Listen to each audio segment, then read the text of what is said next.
Hello guys, I am back to in my channel. आज की video में future continuous tense के अंतर्गत topic rule of interrogative sentences single type, rule of interrogative sentences double type. जैसा कि tenses के topic में future continuous tense की आइडेंटिफिकेशन को लास्ट वीडियो में क्लियर किया गया। कोई बात नहीं है, समझने के लिए और समझाने के लिए एक बार फिर इसकी आइडेंटिफिकेशन को देखते हैं। इस टेंस की क्या पहचान होती है।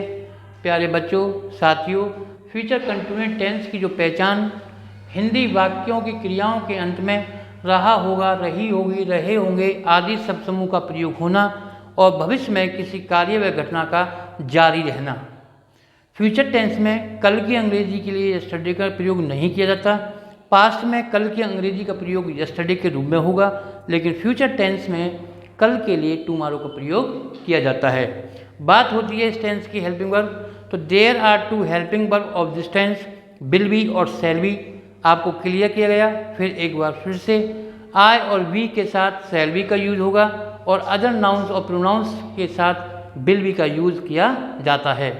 यूज ऑफ वर्ब, इस टेंस में मेन वर्ब की फर्स्ट में आईएनजी का यूज करते हैं।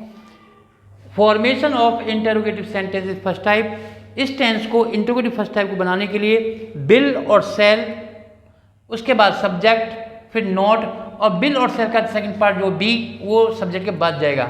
इसलिए ध्यान रखना है रूल को। Will, cell, subject, not, be, main verb की first form ING, object, ETC, question mark. Second type सेंटेंसेसों में क्वेश्चन वर्ड, जो वाक्य के बीच में क्या, कब, कौन, कहाँ, क्यों, कैसे, किसका, किसकी, पहले क्वेश्चन वर्ड आएगा, उसके बाद बिल और सेल अकॉर्डिंग सब्जेक्ट, फिर नेगेटिव वर्ड आता है तो नोट का यूज होगा, फिर बी मेन वर्ब की first form ING, object, ETC, question mark. Example के रूप में, क्या तुम कल अपनी पुस्तकें नहीं पढ़ रहे होगे, bill you not be, you के अकॉर्डिंग बिल आया हुआ है, नेगेटिव वर्ड पीछे आया नॉट बी रीडिंग, और यू के साथ अब your books tomorrow. Second type का एक एग्जांपल मैं आपको समझाता हूँ। हम कल इस समय क्या कर रहे होंगे, क्या की अंग्रेजी what shall we be doing at this time tomorrow. प्यारे बच्चों, साथियों, फ्यूचर कंटिन्यूअस टेंस में इंटरोगेटिव फर्स्ट टाइप के अंतर्गत बिल सेल को पहले रखा जाएगा सब्जेक्ट के अकॉर्डिंग, आई और वी के साथ सेल, उसके बाद सब्जेक्ट, नेगेटिव वर्ड आता है तो नॉट, बी मेन वर्ब की first form ING, object plus ETC और क्वेश्चन मार्क। सेकंड टाइम में क्वेश्चन वर्ड को रखते हैं, उसके बाद हेल्पिंग वर्ब बिल और सेल, फिर सब्जेक्ट, फिर नोट, फिर बी मेन वर्ब की first form ING, object, ETC, question mark. प्यारे साथियों बच्चों, एक बार जो मैंने आपको वीडियो में टेंसेस पढ़ाए हैं उसका मैं एक बार फिर रिपीट करता हूँ।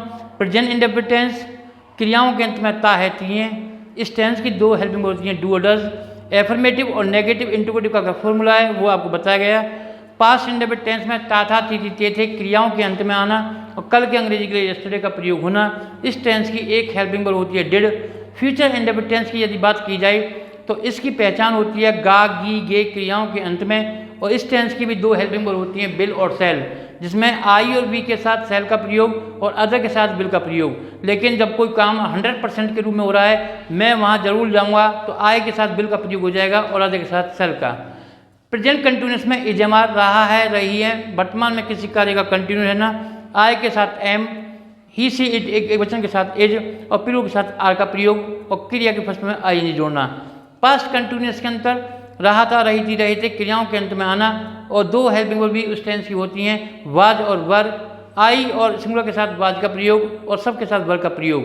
फ्यूचर कंटिन्यूअस को आपको क्लियर किया गया, रहा होगा, रही होगी, रहे होंगे, कल की अंग्रेजी के लिए टुमारो। इस टेंस की भी दो हेल्पिंग होती हैं बिल बी और सेल बी, और मेन वर्ब के फर्स्ट में आईएनजी का यूज किया जाता है। जो टेंसेस आपको क्लियर किए गए हैं इन टॉपिकों के अकॉर्डिंग, हम जो टॉपिक वीडियो के अकॉर्डिंग क्लियर किया गया है, हम उन टेंसों को आसानी से पढ़ भी सकते हैं और सीख भी सकते हैं सुनकर या देखकर।